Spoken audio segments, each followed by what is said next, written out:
अस्सलामुअलैकुम वरहमतुल्लाहि वबरकातुहू। नाज़रीन, ये आप देख रहे हैं, ये जमात अहमदिया का कब्रस्तान है। जमात अहमदिया के लोगों की कब्रें हैं जो ज़ालिम मौलवी और पुलिस वाले रात को आए हैं और ये कब्रों के कतबे कब्रें तोड़ गए हैं, कब्रों के कतबे तोड़ गए हैं और कब्रें उखेड़ गए हैं। ये देखें क्या हशर किया हुआ है। ये लोग पता नहीं कब से फौत हो गए हैं और दफन हो गए हैं, लेकिन इन हसद के मारों को अभी तक ये एहसास नहीं है कि कब्रों को तोड़ने से उनका क्या ये बदला किसका।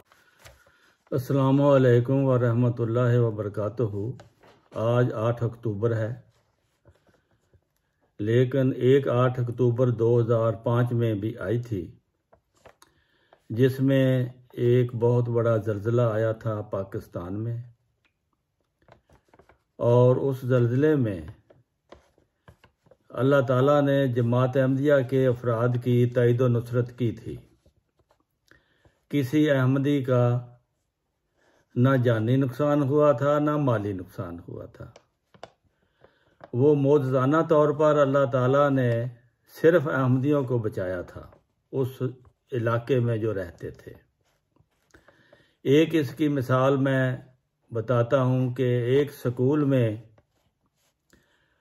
जो लड़कियों का स्कूल था और सैकड़ों की तादाद में वहाँ लड़कियाँ थीं, एक लड़की उनमें अहमदी थी। उसको खुदा ने किस तरह बचाया। क्लास में उसने उठकर टीचर से कहा कि मुझे प्यास लगी है, पानी पीना है। टीचर ने कहा पानी मेरे पास तो नहीं है, बाहर नलका लगा हुआ है सेहन में, जाकर पी लो। वो लड़की उधर नलके तक पहुंची, उधर ज़लज़ला आ गया और सारी क्लास मैं टीचर जिंदा दफन हो गए। इसी तरह एक गांव में एक अहमदी, दो घर थे भाइयों के, एक अहमदी था, एक गैर अहमदी था। और अल्लाह ताला ने इस तरीके से वो ज़लज़ले से वो ज़मीन फाड़ी जो कि गैर अहमदी का घर ज़िद में आया और अहमदी का घर सही सलामत खड़ा रहा। इस किस्म की बहुत सी ऐसी मिसालें हैं जो किसी इंसान का अख्तियार नहीं है। वो अल्लाह ताला जिसको चाहे बचा ले, जिसको चाहे मार दे। और ये अल्लाह ताला का चूँकि एक अजाब की सूरत थी ज़लज़ला,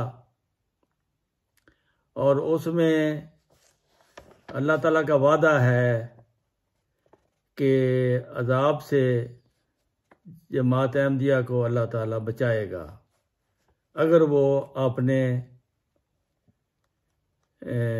अकायद पर मुस्तकिल मिजाजी से अमल करते रहे।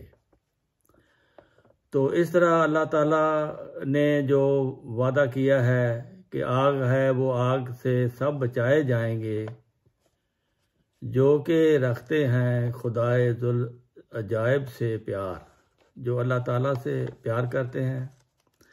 अल्लाह ताला से प्यार सबसे बड़ी जो उसका प्यार है वो ज़माने के इमाम को मानना, यही सबसे बड़ा प्यार है, क्योंकि इमाम ज़मान को खुदा ने भेजा है और जो इनकार करने वाले हैं वो मुनकरीन में हो जाते हैं, जो मानने वाले हैं वो मोमिनीन में से हो जाते हैं।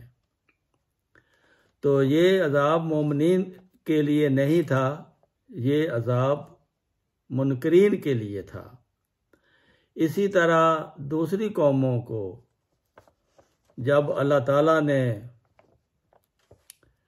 उनकी नाफरमानी की वजह से गर्क करना चाहा, मोमिनीन को उसने पहले ही निकाल दिया था, महफूज जगह पर निकाल दिया था।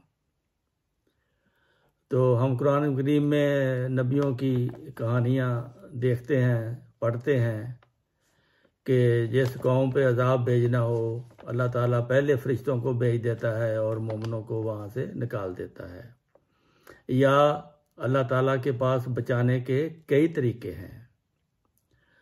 और आज दुनिया में जो मौलवी है, ये इसका काम था दीन इस्लाम को, रसूल करीम सल्लल्लाहु अलैहि वसल्लम के पैगाम को दुनिया तक पहुँचाना, मगर ये दुनियावी हवस और जमात अहमदिया के साथ हसद की वजह से ये अपना काम नहीं कर रहे। ये तो नफ्स परस्ती और दुनियावी माल जमा करने में लगे हुए हैं, लेकिन इस हसद के नतीजे में ये जमात अहमदिया का बज़ाहिर बहुत बड़ा नुकसान कर रहे हैं। मस्जिद, महराब, मिंबर, कलमा ये मिटा रहे हैं, कब्रों को नुकसान पहुंचा रहे हैं। इस तरह कोई कौम दुनिया से ख़त्म नहीं होती। हसद की आग में जो खुद ही जला करे, वो चिराग क्यों बुझे जिसे रोशन खुदा करे। खुदा ने जमात की हिफाजत का ज़िम्मा लिया हुआ है। आप कौन होते हैं? जमात को ख़त्म करने के लिए 135 साल से आप सब मिलकर कोशिशें कर रहे हैं। गैर मुस्लिम होने के फतवे लिए गए 200 उलमा से 1935 से पहले, और उसके बाद हुकूमतों के साथ मिलकर 1953 में फसाद किए, खुदा ने अहमदियों को बचाया। 1974 में गैर मुस्लिम अक़लियत करार दिया गया। अब यहाँ देखें अल्लाह ताला ने किसकी तायद की? जो गैर मुस्लिम कहने वाले थे या जिनको कहा गया? जिनको कहा गया उनको तो खुदा ताला ने पूरी दुनिया में फैला दिया है, और जिन्होंने किया था उनके हाथ में कशकौल है। वो दर बदर पूरी दुनिया में भीख मांगते फिर रहे हैं, और फिर उसकी नस्ल जो है वो कहीं नज़र नहीं आती। नस्ल होती है मर्दों से, औरत से बच्चे को पैदा करके भुट्टो कह देना, ये भुट्टो नहीं बन जाता।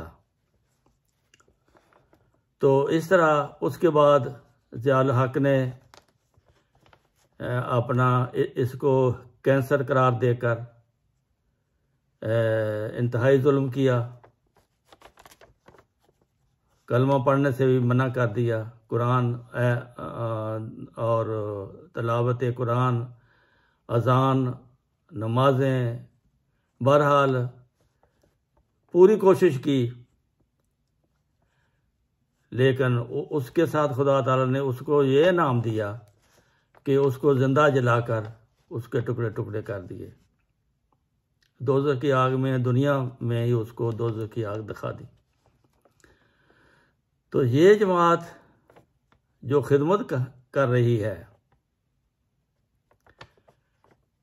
नबी करीम सल्लल्लाहु अलैहि वसल्लम के उसी कुरान और हदीस और अक़वाल ज़नी को दुनिया के इंसानों तक उसकी ज़बान में तर्जमा करके पहुँचा रहे हैं। तो इस जमात के ख़िलाफ़ पाकिस्तान में अब उनकी कब्रें भी महफूज नहीं, उनकी मस्जिदें भी महफूज नहीं, उनके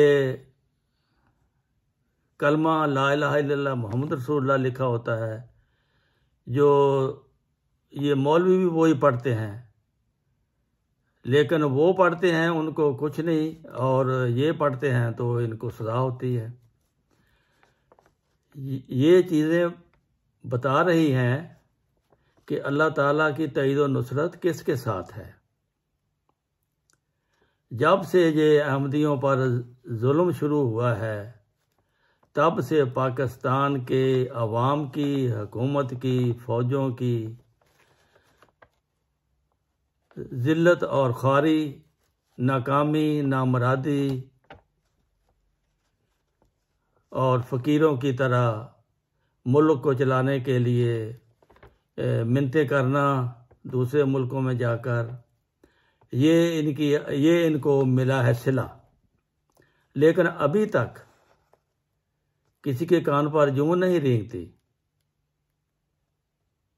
एहसास तक इनका ख़त्म हो गया है कि ये अल्लाह ताला क्यों नाराज़ है इस कौम से। बहुत समझने वाले समझते हैं, लेकिन उसको बयान नहीं कर सकते। ये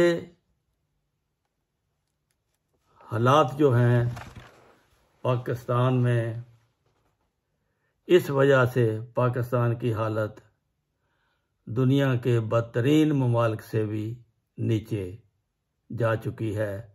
अब तो उनके आदमी अपने भी कहना शुरू कर देते हैं कि हमारी अवाम, हमारी हुकूमत, हमारे उलमा, हमारी फ़ौज, हमारे ब्यूरोक्रेट सब बदतरीन मखलूक हैं, और इनको अल्लाह ताला की फेली शहादत जिसके साथ है उसका एहसास नहीं है। अल्लाह ताला की फेली शहादत तो जमात अहमदिया के साथ है। कितना भी कर लोगे, इस तरह कौमें मिटाई नहीं जा सकती, सिवाय इसके कि जब जिसे खुदा चाहे। तो अल्लाह ताला आपको हिदायत दे, समझ अता करे। अब सिवाय दुआ के कोई चारा नहीं है। अगर आपकी अमली हालत बदल लोगे, अल्लाह ताला भी आपकी हालत को तब्दील कर सकता है।